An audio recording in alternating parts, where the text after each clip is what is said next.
soo gudbin doonaa dokumentari ku saabsan waxqabadka wasaaradda cadaaladda ee dowlad goboleedka Koonfur Galbeed. xudur ma inaga tahay in oo beej cusub in furto oo in dabcan wal ibaran sanadda 2019 wuxuu ahaa sanad wasaaradda cadaaladda iyo garsoorka Koonfur Galbeed oo ahaa sanad wanaagsan. wasiirka cadaaladda iyo arrimaha garsoorka ee federaalka iyo anigay kamay kormeerka saanayha wasaaradda cadaaladda iyo garsoorka Koonfur Galbeed xafiiska magaalada Baydhabo waxa muuqday waxqabad aad u ballaaran. يمكن ما يصير قصدان ديجان خطور هي قبل الصومالية دوم بقارها قبل الكوفر قلبه إن قرصور شو ليه جاي waxaa jiray safaro kala duwan oo wasiirka cadaaladda iyo garsoorka ee dowlad goboleedka Koonfur Galbeed oo wasaaradda howlaheeda lagu horumarinayay uu ku kala bixiyay Muqdisho ilaa gobolada Koonfur Galbeed ee Soomaaliya. meesha ugu fiican oo cadaalad ka jirto aan leeyahay oo qabiil iyo gobolo aan loo kala saarin Soomaalida waa Koonfur Galbeed. xagga shaqaalaha horumar weyn ayaa laga sameeyay wasaaradda waxa shaqadeedii aad u soo ifbaxday sanadda 2019 in awood iyo opsala dareen awoodda dawladda le habo awoodii sharciga dawladda sharci lagu opsada oo hayna nafta bini aadanka iyada raqiisnagadaas. haddaba maxaa u qabsoomay wasiir Maxamed Xuseen Xasan John ku magac dheer waxaad uga bogan doontaan dokumentarigan oo aynu ka diyaarinay waxqabadka iyo shaqooyinka wasaaraddu ay ku tallaabsatay. waxaa si wada jira dokumentarigan halkan ugu soo wada jeedin doona anigoo ah Muxudiin Xasan Maxamed Xusni iyo anigoo ah Maxamed Abdicasiis Salaad.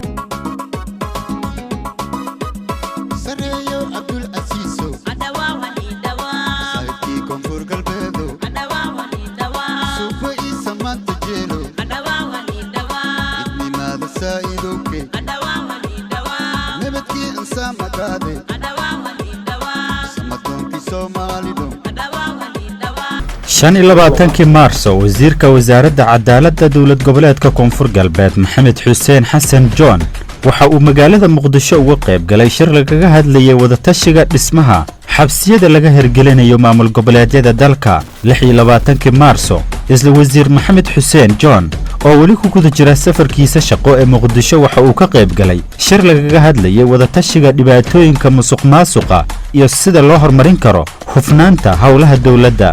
isla maalintaas 26 Maarso ee sanadka 2019 wasiirka cadaaladda iyo garsoorka dowlad goboleedka Koonfur Galbeed ayaa shir muhiim ah waxa uu la qaad mas'uuliin ka socday hay'adda UN Women shirka oo laga hadlayay arrimo muhiim ah kuna dhamaaday guul iyo is-afgarad. 4 Abriil wasiir ku-xigeenka wasaaradda cadaaladda iyo garsoorka dowlad goboleedka Koonfur Galbeed mudane Cabdiwahaab Cabdullaahi Maxamuud ayaa shir gudoomiyay shir u bixiyay wasaaradda garsoorka iyo cadaaladda dowlad goboleedka Koonfur Galbeed iyo hay'adaha ka shaqeeya kaalmada sharciga ee legal aid-ka loo yaqaano. 7 Abriil madaxweynaha dowlad goboleedka Koonfur Galbeed mudane Abdicasiis Xasan Maxamed Laftagareen oo safar shaqo ugu socday caasimadda Soomaaliya ee Muqdisho xilligaas dowlad goboleedka uu ka maqnaa gudoomiyaha baarlamaanka waxa uu ku sameeyay madaxweynaha u magacaabay wasiirka cadaaladda iyo garsoorka dowlad goboleedka Koonfur Galbeed mudane Maxamed Xuseen Xasan John. Maxamed Xuseen maalintaas ka hor kaliya waxa loo yaqaanay siyaasi daayar oo saaxada siyaasadda ku soo biiray bilo ka hor waxayna u hayd fursad uu isku muujiyo madaxweynaha ayaana kaalinta dhalinyarada xilligaasi muujiyay. 8 Abriil isagoo ah kusimaha madaxweynaha dowlad goboleedka Koonfur Galbeed ahna wasiirka cadaaladda iyo garsoorka mudane Maxamed Xuseen Xasan oo ay wehelinayeen xubno ka tirsan golaha wasiirada Koonfur Galbeed waxa uu dhagax dhigay xarunta kaydka dawada ee xabsiga dhexe ee magaalada Baydhabo isagoo kaashanaya wasiirka wasaaradda caafimaadka ee dowlad goboleedka Koonfur Galbeed waxa uu amray in kooxaha caafimaadka isla maalintaasi ay soo gaaraan xabsiga si adeegyo caafimaad loogu fidiyo maxaabiista xabsiga ku jirtay. sidoo kale taliyaha xabsiga dhexe ee magaalada Baydhabo ayaa kula dardaarmay in biyo dhaamin loo sameeyo maxaabiista oo ay helaan biyo nadiif ah. salaan kadib maanta farxad weyn inoo tahay anagoo kusimaha madaxweynaha Koonfur Galbeed noo hogaaminaya dhagaxdhig aan sameynay dhagaxdhigaas dhagaxdhig kaliya ma noqonayo insha Allah dhagaxdhiga maanta aan dhignay aan qaadin aan sameynay aan ku dhex dhignay qolka waa dhisayna insha Allah qolkaas karimshiya loo rabaa lahayd hay'adaha wasaaradda caafimaadka la shaqeeya qayb inay ka geystaan jeclahay insha Allah aan farana qayb ka geystaan wasaaradda caafimaadka qayb geysanay wasaaraddii kusmaha madaxweynaha aan wasiirkii cadaaladda asal cadaaladda qayb inay ka geysato sagaalkii bishii abriil dowladnimada sharaf leh waa saqdi dhexe ee habeennimo iyo qaar ka mid ah mas-uuliyiinta maamulka koonfur galbeed oo si nabad ah magaalada wakhtiyo kula qaadanayay ciidamada taagan difaacyada hore ee magaalada baydhabo laga ilaaliyo iyagoona kormeeray goobahaasi sawirada iyo muuqaalada idan muuqda waa maxamed xuseen xasan oo wakhtiga ahaa kusimaha madaxweynaha koonfur galbeed waxa uu helinayay wasiirka dhallinyarada ah ee qorshaynta wasiirka arrimaha gudaha wasiir ku-xigeenka amniga wasiir ku-xigeenka warfaafinta iyo saraakiisha ciidamada waxa ay kormeereen fariisimaha ciidamada ay ku lahaayeen gudaha magaalada si ay ugu dhiirigeliyaan shaqada ay qaranka u hayaan iyo weliba ka warqabka hannaanka shaqaa ciidanka 11 abriil kusimaha madaxweynaha dowlad goboleedka koonfur galbeed isagoo ah mudane maxamed xuseen xasan john waxa uu shirgudoomiyey kulankii khamiislaha ahaa golaha wasiirada dowlad goboleedka koonfur galbeed kulankaas waxaa warbixino looga dhageystay wasaaradda amniga gudaha oo ka warbixisay xaaladda ammaan ee deegaanada koonfur galbeed sidoo kale waxaa warbixino looga dhageystay guddi biyodhaamin oo uu xilligaasi magacaabay madaxweynaha dowlad goboleedka koonfur galbeed mudane cabdicasiis xasan maxamed laftigareen oo u ogmaday in biyodhaamin guddigaasi ay u sameeyaan kaamamka ku yaal duleedka magaalada baydhabo iyo gudaha magaalada oo xilligaasi ay ka jirtay biyo la'aan baahsan 12 abriil isagoo wakhtigaasi ahaa kusimaha madaxweynaha dowlad goboleedka koonfur galbeed ahna wasiirka cadaaladda iyo garsoorka maxamed xuseen xasan oo ay hareero fadhiyeen wasiirka wasaaradda qorshaynta wasiirka maaliyadda waxa ay kulan la qaateen qaar ka mid a dhallinyarada reer baydhabo kuwa oo ka kala socday xarumo kala duwan ujeedka ugu muhiimsan ee kulankaasina waxa uu ahaa kalwarqaadasho iyo sidii dhallinyarada kaalin muuqata ay ugu qaadan lahaayeen dib u dhiska iyo hannaanka dowladnimo ee koonfur galbeed mudane maxamed xuseen xasan waxa uu dhallinyarada ku dhiirigeliyey inuusan ka xirnayn xafiis walba oo laga maamulo koonfur galbeed tusaalena u soo qaatay in maalintaasi isagoo kusime madaxweyne ah koonfur galbeed kana wakiil ah madaxweynaha ay isla meel dhigaan waxyaabo waxtar u leh dadka ay matalaan 14 abriil kusimaha madaxweynaha koonfur galbeed maxamed xuseen xasan oo ay wahelinayeen xubno ka tirsan golaha wasiirada koonfur galbeed waxa ay baydhabo ku daahfureen olole biyodhaamin ah oo muddo toddobaada ka socotay deegaanada koonfur galbeed kuwa oo muhiimadda ugu weyn ay ahayd in bulshada koonfur galbeed ee biyola'aanta haysa lagu caawiyo iskuulaha madaxweynaha koonfur galbeed mudane cabdicasiis oo uu magacaabay guddi dabcan oo talanta leh ka filan inuu arrimo lan xil saari isu ku jawaabo marsheemayba ma naga yahay guddiga oo hogaamiyaw wasaaradda oo biyo wasiir imaan guud ahaan mayba aragahaynahay in oo problemaadii dhibaatooyin biilaan ku jarta gobolka guud ahaantiis gaar ahaan magaalooyin qaar oo baydhabo ku wataa diinsoorka jarto buurka jarto ilaa iyo deegaano boqol ku tirsan dabcan may filaanahay in oo guddigan biyodhaaminta iyo jawaab kujaysida doonaan deegaanadaasay laakiin hadda geekula ku bilaabay magaaladan baydhabo khaasatan dadka barakacyaalka ilaa iyo lahaladeeri dhowr iyo tuman hooydood oo biyo wana sii dareero doonto 19 abriil kusimaha madaxweynaha isagoo ah mudane maxamed xuseen xasan john waxay wasaaraddiisa cadaaladda iyo garsoorka dowlad goboleedka koonfur galbeed ay soo saartay amaro lagu hakinayay dacwadaha dhulalka la isku haysto muddo ku siman 100 maalmood 7 May wasiirka wasaaradda cadaaladda iyo garsoorka dowlad goboleedka koonfur galbeed oo ka mid ahaa wafdiga madaxweynaha dowlad goboleedka ee ka qaybgalayay shir ay isugu yimaadeen dowlad goboleedka iyo dowladda federaalka oo ka dhacayay garowe waxay booqasho ay ku tageen wasaaradda cadaaladda iyo garsoorka dowlad goboleedka Puntland xilligaasi waxaa ku helinayay booqashada wasiirka wasaaradda beeraha iyo waraabka dowlad goboleedka koonfur galbeed labada wasiir waxay dhigooda Puntland la qaateen kulan isugu jiray isbarasho isxog wareys iyo warbixin kala qaadasho waxaana lagu ballamay wada shaqayn wasiirka wasaaradda cadaaladda iyo kambeeraha waxay qayb ka hayeen wafdi hogaaminayay madaxweyne cabdicasiis xasan maxamed laftigareen oo maalmahaasi howlo shaqo u joogay garowe 15 May wasiirka wasaaradda cadaaladda iyo garsoorka dowlad goboleedka koonfur galbeed mudane maxamed xuseen xasan waxa uu dhallinyarada magaalada baydhabo oo kala qayb galay xuska munaasabadda maalinta dhallinyarada oo ugu hambaliyey dhammaan dhallinyarada soomaaliyeed meel walba ay dunida ka joogaan 15 May. wasiir maxamed xuseen oo khudbad ka jeediyey munaasabadda ayaa kula dardaarmay muhiimadda ay leedahay weynaynta maalintan ku weyn qulubta shucuubta Soomaaliyeed gaar ahaan dhalinyarada. waxa uu kula dardaarmay dhalinyaradii ka soo qayb gashay kulanka inaysan isdhiibin oo ay ka mira dhaliyaan rajooyinkooda mustaqbalka dawladana ay la shaqeeyaan oo ay garab istaagaan. 16 May wasiirka wasaaradda cadaaladda iyo garsoorka Koonfur Galbeed Mudane Maxamed Xuseen Xasan waxa uu shirgudoomiyey kulankii toddobaadlaha ahaa ee golaha wasiirada Koonfur Galbeed oo toddobaadkiiba mar ay yeeshaan. kulanka oo maalinta lagaga hadlay ansixinta hindi sharciyeedka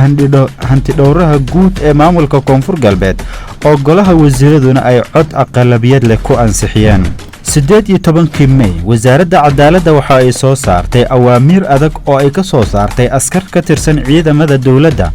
iyo kuwa maleeshiyaadka ee dilalka ka geysta magaalada Baydhabo. wasiirka cadaaladda Mudane Maxamed Xuseen, wasiir ku-xigeenka amniga, odayaasha dhaqanka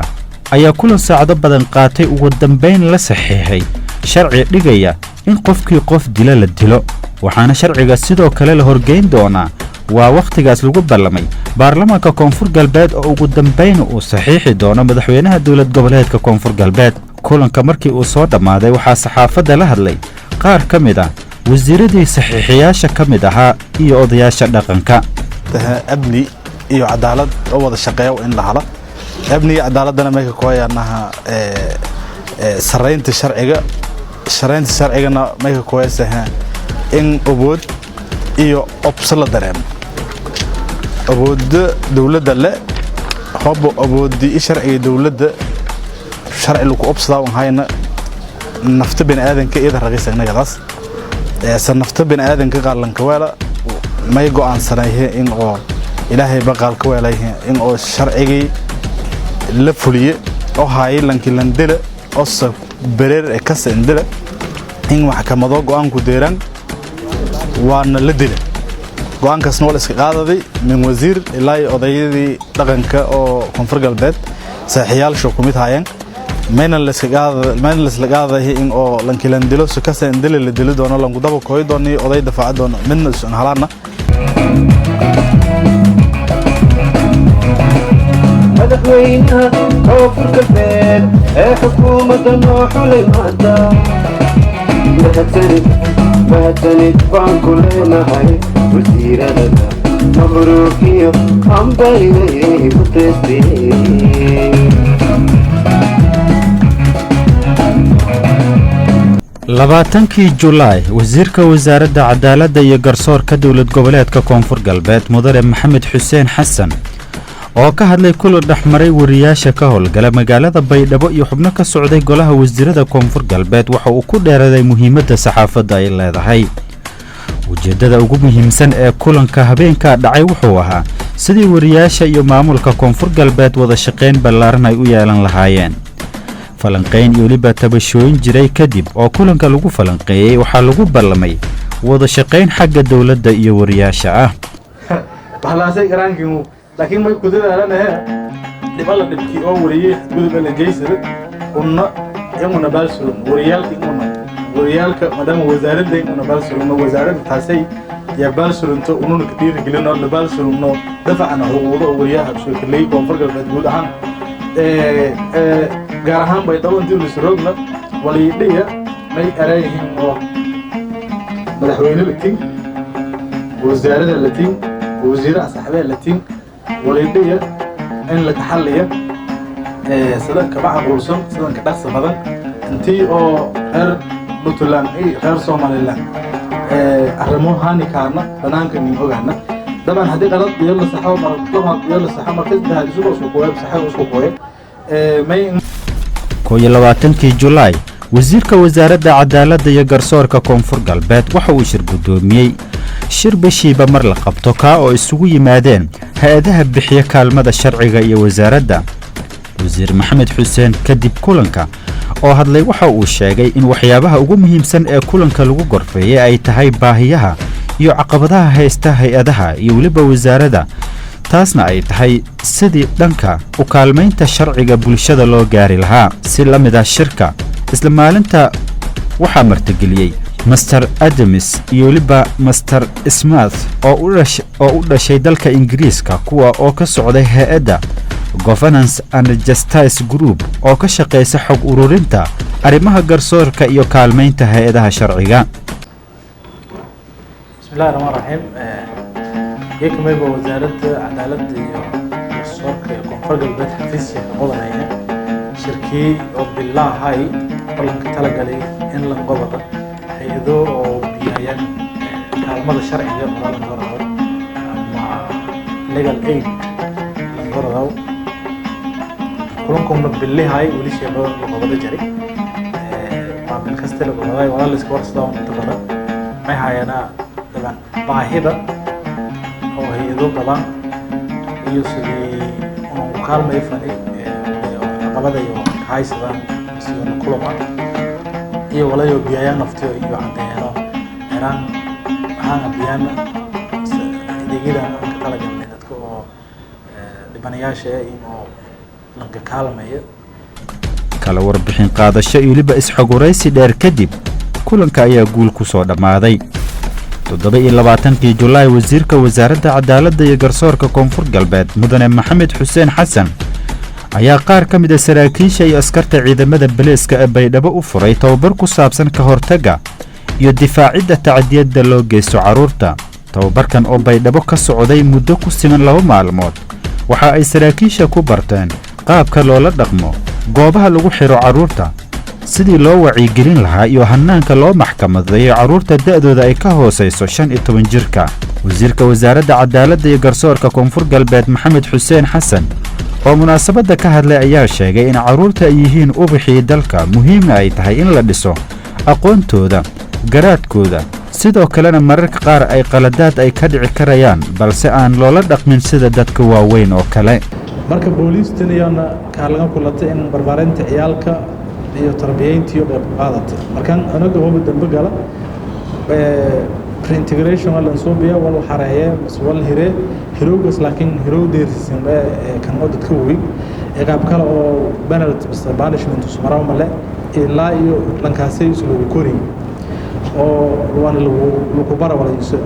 qalami.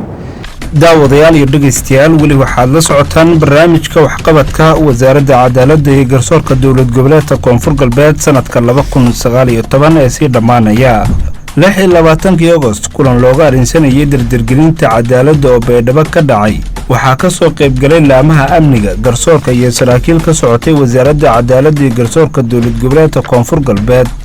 waxaa lagu falanqeynayay isku dabaridka hanaanka cadaaladda dowlad goboleedka koonfur galbeed. wasiir ku-xigeenka wasaaradda cadaaladda iyo garsoorka mudane Cabduhaab Cabdullaahi oo shir gudoominayay kulanka ayaa ka hor akhriyay qaybihii kala duwanaa ee ka soo qayb galay kulanka. qoraal uu kaga warbixinayay xaaladda adag iyo duruufaha ku hareeraysan cadaaladda iyo garsoorka dowlad goboleedka koonfur galbeed iyo sidii laamahan kaalin muuqato ay uga qaadan lahaayeen dardargelinta iyo xoojinta cadaaladda iyo is-aaminaadda u dhaxaysa bahda garsoorka iyo shacabka guud ahaan meel walba uu ka joogo koonfur galbeed. 27 Agost wasiirka wasaaradda cadaaladda iyo garsoorka dowlad goboleedka koonfur galbeed mudane Maxamed Xuseen Xasan John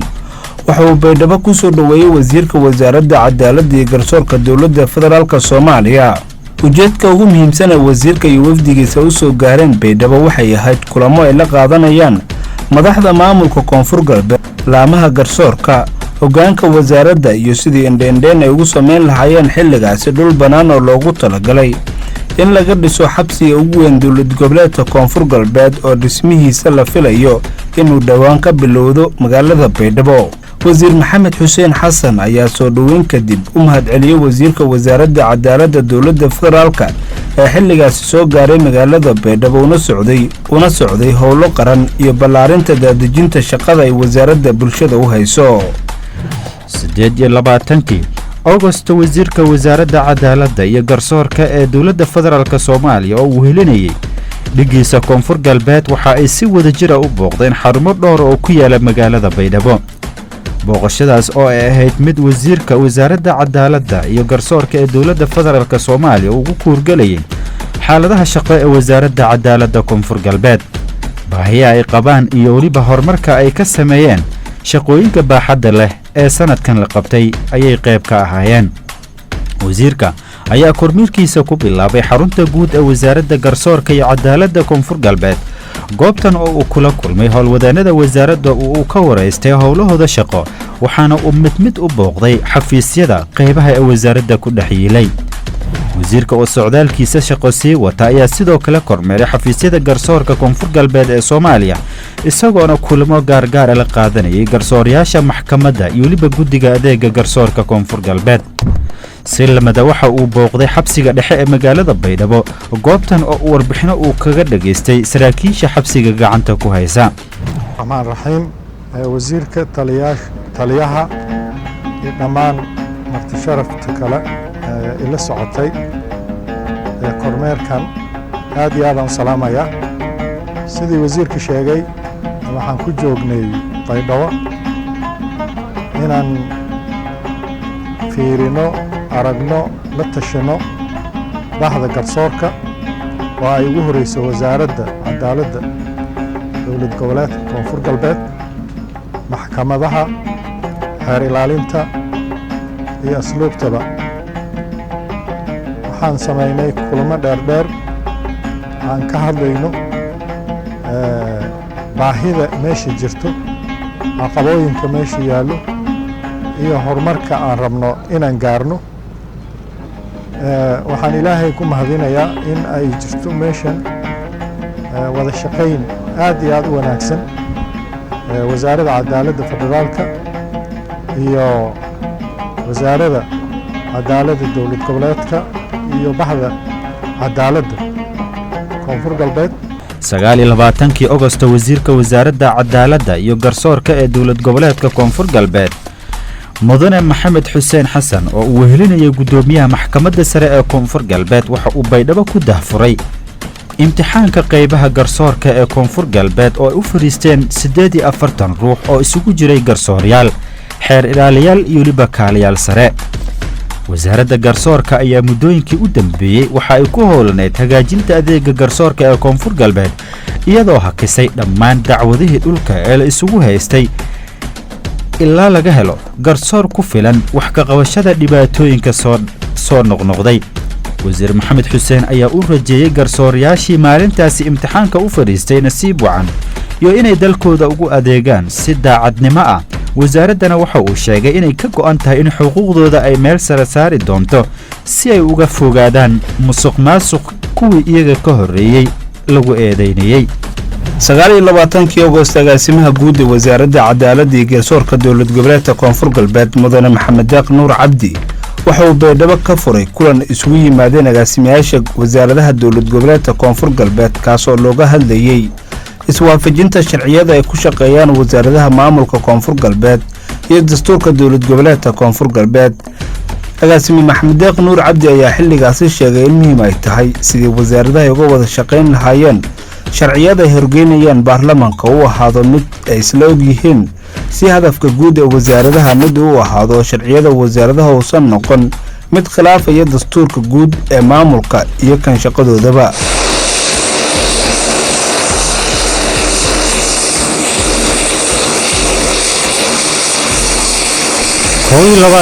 September wasiirka wasaaradda cadaaladda iyo garsoorka koonfur galbeed mudane maxamed xuseen xasan iyo wafdi hogaaminayo ayaa gaaray magaalada madaxda gobolka Bokool ee Xudur waxaana socdaalkiisaas ku wehelinayay xubno ka socday wasaaradda cadaaladda ujeedada ugu muhiimsan ee safarka wasiirka iyo wafdigiisa waxa ay ahayd wakuurgelidda iyo weliba kormeeridda laamaha garsoorka degmada Xudur fulinta tababaro kor loogu qaadayo xirfadaha shaqaalaha wasaaradda iyo kulamo wada tashiyo uu la yeelanayo maamulka gobolka Bokool kan degmada iyo qaybaha kala duwan ee bulshada degmada Xudur wasiir maxamed xuseen xasan iyo wafdigiisa waxa ay maalmo shaqo ay ku qaateen gobolka Bokool gaar ahaan magaalada Xudur muddada ay joogi doonaan waxa la filayaa in qaybaha kala duwan ee garsoorka iyo cadaaladda bulshada ay ka wacyigeliyaan 22 September wasiirka wasaaradda cadaaladda iyo garsoorka koonfur galbeed mudane maxamed xuseen xasan oo wehelinayay taliyaha ciidamada asluubta ee koonfur galbeed waxa ay degmada xudur ee gobolka bokool kulan kula qaateen guddiga xalinta khilaafaadka ee odayaasha dhaqanka ee degmadaasi iyagoona ka wada hadlay suurtagalnimada sidii odayaasha ay door muuqata uga qaadan lahaayeen xanaanka horumarinta cadaaladda iyo laamaha garsoorka ee gobolka bokool qaar ka mid a odayaasha dhaqanka oo la hadlay waxa ay wasiirka uga mahadceliyeen booqashadiisa magaalada xudur iyo ahmiyadda uu siiyey saraynta sharciga dhankoodana waxa ay sheegeen ay diyaar u leeyihiin wada shaqaynta iyo garab istaagga laamaha amniga garsoorka iyo weliba wasaaradaba geedkan maysiin oo sudaanay deegaanka xudur iyo gobolada Soomaaliya doonba gaar ahaan gobolada koonfur galbeed in garsoorsho la hagaajiyo ay weelay bani aadanka wala ka nooliya in uu se wala xaqeeso qofsad si cadaalad ay ka saab oo isu waaye dirfanaadeen wala wala usmin oo ma u sudaanay baahida gobolku tadigil miriflaan ko tad miriflaan ko dadkiisu ku dhalateen dadkiisu dhalateen labta kale dadooda loo baragsan baraweeru kalsoon godoomi barabaan weeraw wasiirka gaashaandhigga ninkweeri ra'iisul wasaaraha ninshaan hatan looga baragaare afartii sin hor funu qaranaare balowgeey midisada sayid balaaw inta ku daray rabatay shaqada kalmaasheerba 22 September wasiirka wasaaradda cadaaladda iyo dawlad goboleedka koonfur galbeed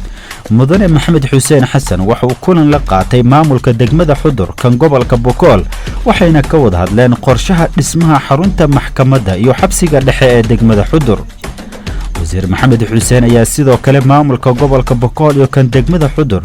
ku wehelinayay in laamaha garsoorka iyo weliba garsoorayaasha maxkamadaha ay heli doonaan xuquuqdooda ay xaq u leeyihiin dhankoodana laga rabo inay si wada jira uga shaqeeyaan bulshada ay u adeegaan maamulka gobolka bokool ayaa sidoo kale ka codsaday in dhankooda ahmiyad gaar ah ay siiyaan cadaaladda iyo garsoorka geeka ma baahan inuu isweydiino ma baahan maro ma jarjartay oo darees asbuub langalada oo jarjar laakiin hadda geeka ma jaraha saraakiil jarta taliyaal jaraan dablayaal jaraan بوليس أسلوب الملتري ولا هذون باهن ما يبغى إن قلنا كشقينا تيين إذا عدالة ولا لنكسو إن قلنا كشقين عدالة دي جت حبنا ولا كل روج لكن إن لا تيين إذا جي عدالة مهمة الكونسبت هو نفهم فلان فكر هو نفهم فلان كاسو ولا كلا إنه كشقينا لفظه ما يبغى إن جرسوريال المدركس لا ولا يبغى ضايع إلا وين طبعا ضدها شغايي لباتيكو صدون سنة شغايي dhibaato qalalaas abni xumo baaha shaqeey sida gudoomiyaha sheegay dadkaasay ma ileeyna way aragnimo ka filan madiyo hagalayeen noolaha galaan ilmahayti dadna ma jaraha way aragnimo laakiin ilmagiya theory barad fikir ahaan baradan jaamacadaha ku baahan shahaadooyin qaban wala baahan marka in dadkii لسم لمدايو dadkii way aragahay dadkii wala baraday intii lamidaayay lagu faa'iideysay ilmajo yamay laga taayay koreha ideega garsoorku u biyaan isla 23kii wasiirka wasaaradda cadaaladda iyo garsoorka koonfur galbeed mudane maxamed xuseen xasan ayaa booqday saldhigga degmada xudur maxkamadaha iyo xabsiga dhexe ujeedka ugu muhiimsan ee socdaalkiisa wasiirka waxay ahayd ukurgelida iyo ka warqabka baahiyaha ay qabaan laamaha garsoorka xudur goobaha uu booqday ee xabsiga dhexe iyo weliba saldhiggana waxay ahaayeen meel burbur xoog leh ka muuqda tan iyo dawladdii dhexe ee dalkana wax dayactir aan helin wasiirka ayaa booqday dhismaha cusub ee xabsiga degmada xudur oo dhawaan dib u dayactir lagu sameeyay waxa uu warbixino ka dhageystay taliyaasha ciidamada asluubta iyo baleeska ee ku aadan baahiyaha shaqo ee ay qabaan geekoona habooqani xarumoogi oo lagu caawiyay cadaaladda oo ka horjarta maxkamadii asluubtii iyo saldhigiba ma ka aragnay dabcan horumar fayla hadda ma isfaylan shaqeeyahay xabsiga saldhigi oo booliska oo hataa haaya dadkii lanka talagalay in xabsigan la kahay iyo haayaan ciidan rooga laakiin ciidan tar yara rooga taliyihii qaybtii taliyaha saldhigga baroogan shaqeeyeen oo bisho furanay horumar ku jari dabcan meelaha dadgeeka eedan liidato in lagu shaqeeyo la fadaaw oo dabcan nasiib wanaagna sanad markii la fiiriyo nasiib darre may booha maxkamado iyo xabsiga maxkamado may xakamarnaya oo kiiska ka jaran geed hostis ka shaqeeyayaan daban qorshagaan hay in maxkamado lan hala meelo ka shaqeeyaan intii maxkamad lan ku dhisaw mayna rajeeyanahay in oo intii una bana arintaas ku shaqeey doona waana lan dhisi doona maxkamadii tiyo may kula hadala doona degmada iyo gobolka meelo maxkamadaas la ka dhisaw meelo hore in hayti xogaa yar ku dheerta xabsiga in maxaabiis la qaado meel la jeeyo baan baahdo doonto logistic iyo transportation badan laakiin ma jirtay meel oo dhaxayta xabsiga iyo saldhigan dhaxayto dawli hayti oo wan burbursan kula hadala doona kulay maamulka intii qusayt in meel la say maxkamadda lan allocate gareeyo lan qoonday 24 September wasiirka wasaaradda cadaaladda iyo garsoorka dowlad goboleedka Koonfur Galbeed Mudane Maxamed Xuseen Xasan waxa uu kulan la qaatay gudiyada arrimaha bulshada ee ka howlgala degmada Xudur ee gobolka Bakool waxa uu kala hadlay suurtagalnimada sidii si iska ah loogu dhisi lahaa xarunta maxkamadda degmada Xudur oo ay isaga kaashan lahaayeen qaybaha kala duwan bulshada degmada Xudur iyo wasaaradda cadaaladda dowlad goboleedka Koonfur Galbeed Soomaaliya oo kaashanaysa xafiiska madaxweynaha qaar ka mid ah gudoomiyaasha gudiyada oo soo jeedinta wasiirka ka raayay dhibtay waxay soo dhaweeyeen fikirka wasiirka iyo sida muhiim ay u tahay in Xudur ay hesho dhismo maxkamadeed maadaama kiisaska maxkamadaha xilligan lagu qaadayo geed hoostiisa dankoodana ay diyaar la yihiin waxay kaalin ah ee kaga aadan dhismaha xarunta cusub ee maxkamadda Xudur 25 September wasiirka wasaaradda cadaaladda iyo garsoorka dowlad goboleedka Koonfur Galbeed Mudane Maxamed Xuseen Xasan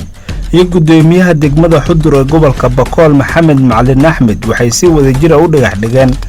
dhismihii xarunta cusub ee ku shaqeyn doonaan maxkamadaha heer degmo iyo heer gobol ee gobolka Bakool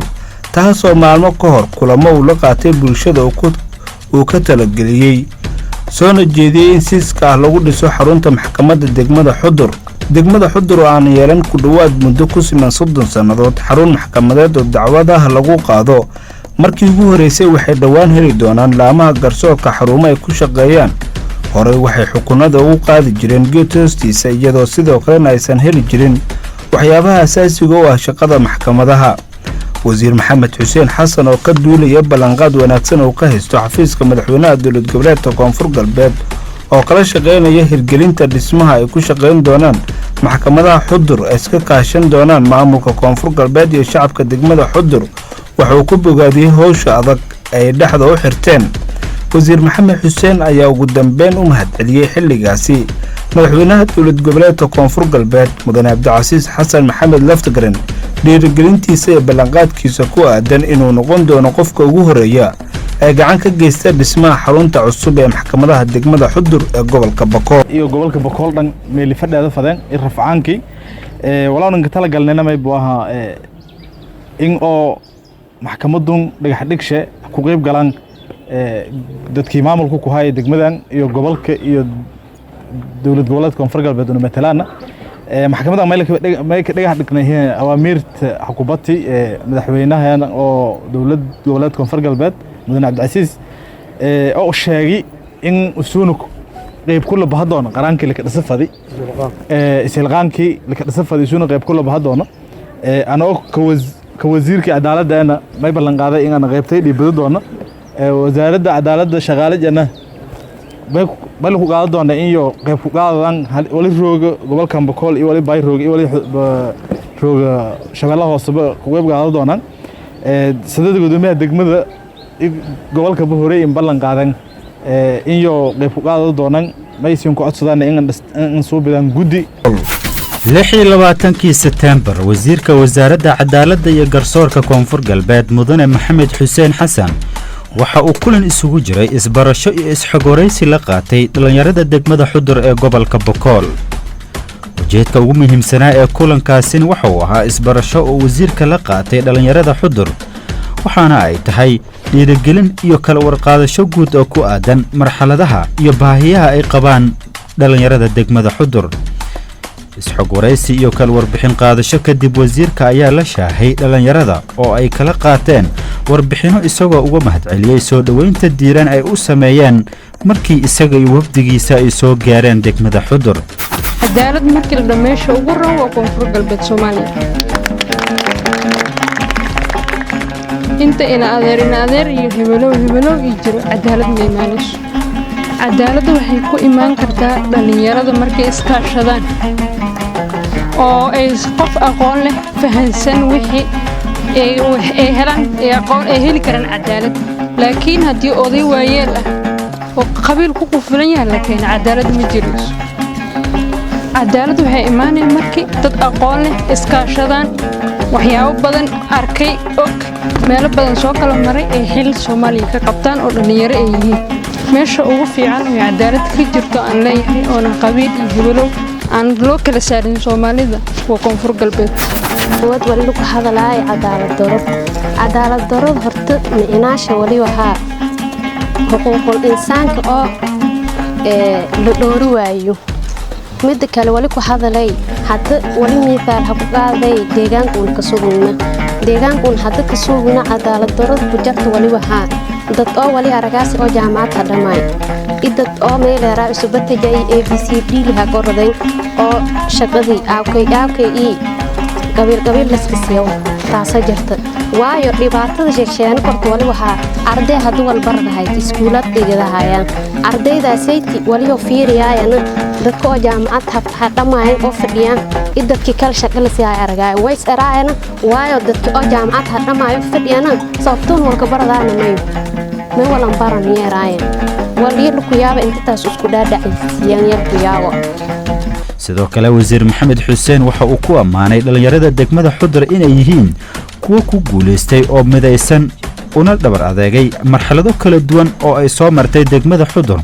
xilligan loo baahan yahay inay ka shaqeeyaan dib u dhiska iyo horumarka degmada Xudur taa oo sababtay kulan isla habeennimada uu la qaadanayay dhalinyarada oo abaabul iyo diyaar garow xoog leh kulanka ka muuqday. may ciidanka faraxsanadaban in geeka kulankan aan seen la qaadahay oo ka saabsan wali uu ku qabada lahayn cadaalad daban taladan iyo fikirkan ay haytan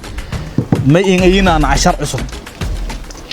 litii 7 bilood oo magacaabanayni meel aan roogi oo fursadaas ka haysadii bay dhawaaytay xamar saadi meel kaliya oo aan markii in korjarti 6 bilood ka baad kooy yamay nagatay Xudur laakiin Xudur may nagatay in oo beej cusub in furto oo in dabcan wal ibaran dadka deegaanka rooga ma in sheegana waxyaabo badan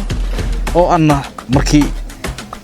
istaaway dabcan in wal badan ku ogaa cadaalad in sheegan hadii aftiiniyaan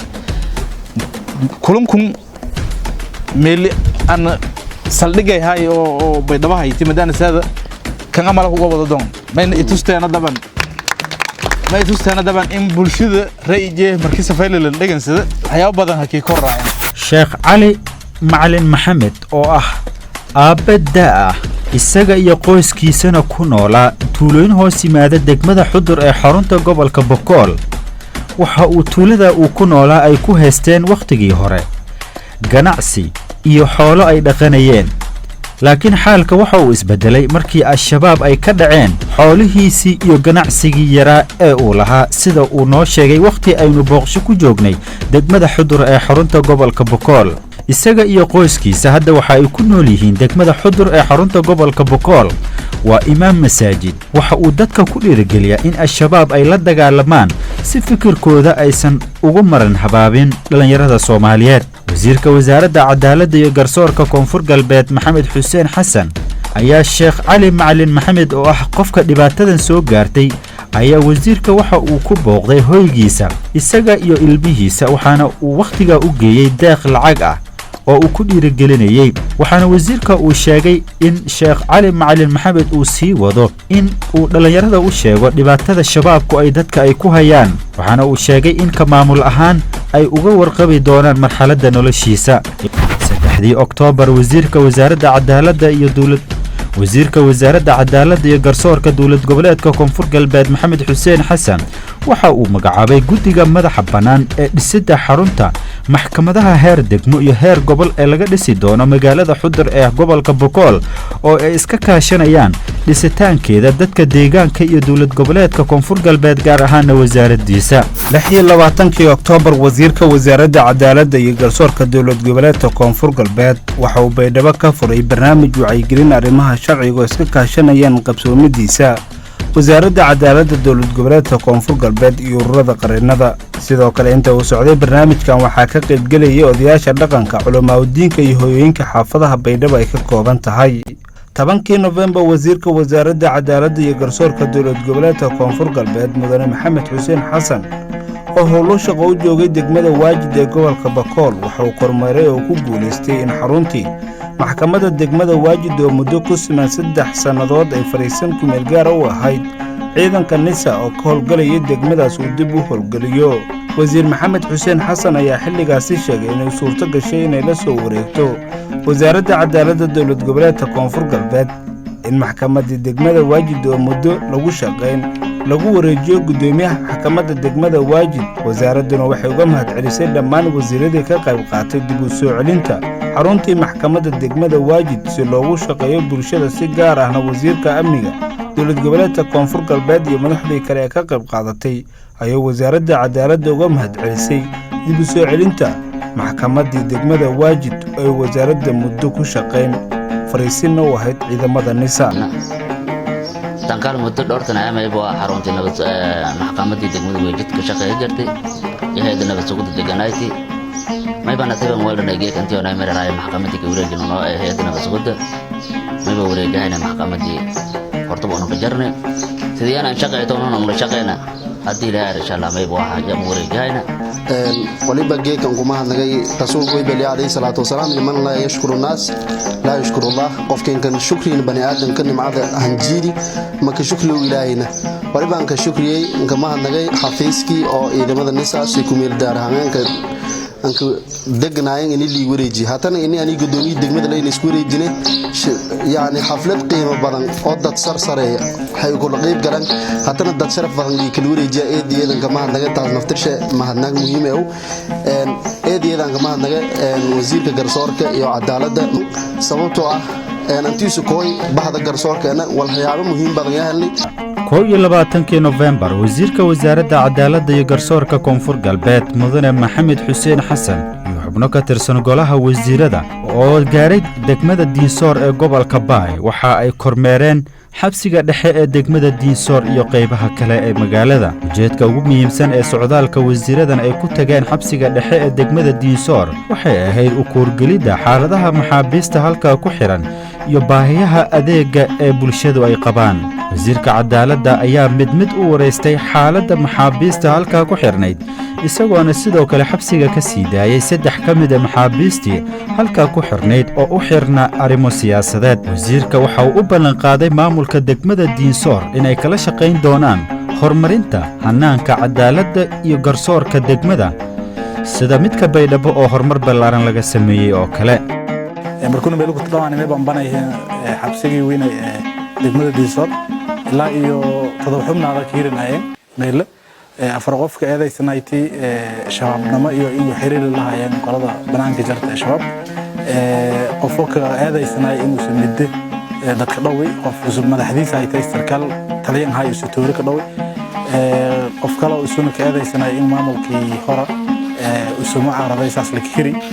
iyo qof kale oo isuna hajibi tukaan hajabsaday daban maxaabiista sayma la skirinayti mayna hanin batay in dadka qaar kiisas fudud kirinayeen oo dad wada hadalsiilay loo aysanay dadkiyo haysadii ma ahane daban marro bal isku cafi markii uu wada hadalnay mayna batay in oo lankii toorada dadka dhawi oo muddo hirinay tumii kooblooda hirinay la kulunsiina lankii toorada ka dhawi oo sarkaal sheehay waana nin caday inuu safi 26 November wasiirka wasaaradda cadaaladda iyo garsoorka dowlad goboleedka koonfur galbeed mudane maxamed xuseen xasan ayaa baydhabo ka furay kulan wada tashi oo muddo 2 maalmood loogu talagalay inuu socdo ka oo loo qabanayay agaasimayaasha guud iyo agaasimo waaxeedyada wasaaradda wasaaradaha dowlad goboleedka koonfur galbeed kaas oo ku saabsanaa diyaarinta sharciyada ay ku shaqaynayaan wasaaradaha dowlad goboleedka koonfur galbeed kulankan wadatashiga ayaa inta uu socday agaasimayaasha guud ee wasaaradaha iyo sharci yaqaanada wasaaradda cadaaladda waxa ay ku gorfeeyeen oo lagu baranayay hannaanka diyaarinta hindi sharciyeedyada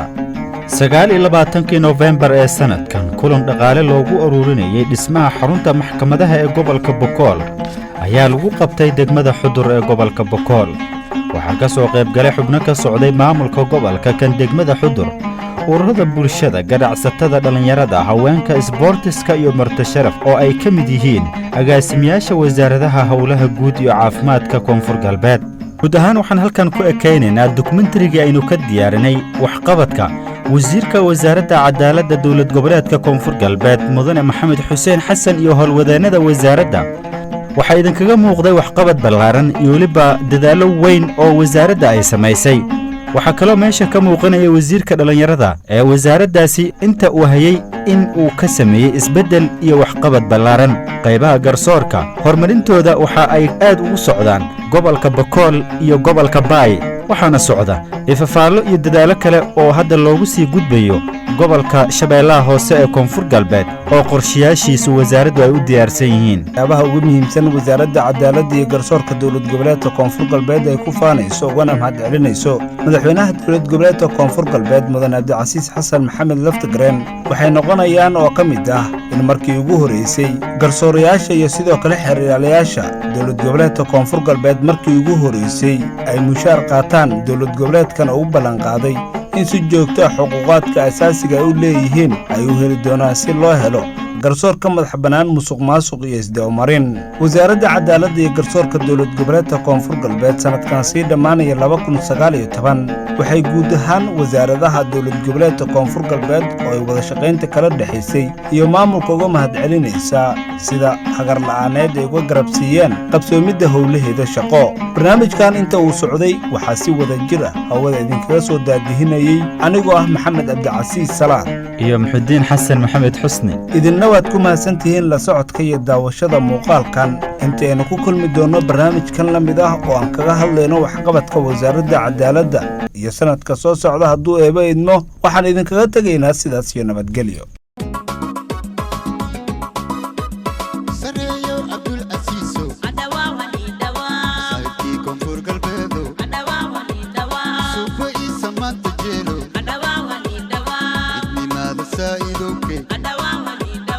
Nabadkii insan ma qaaday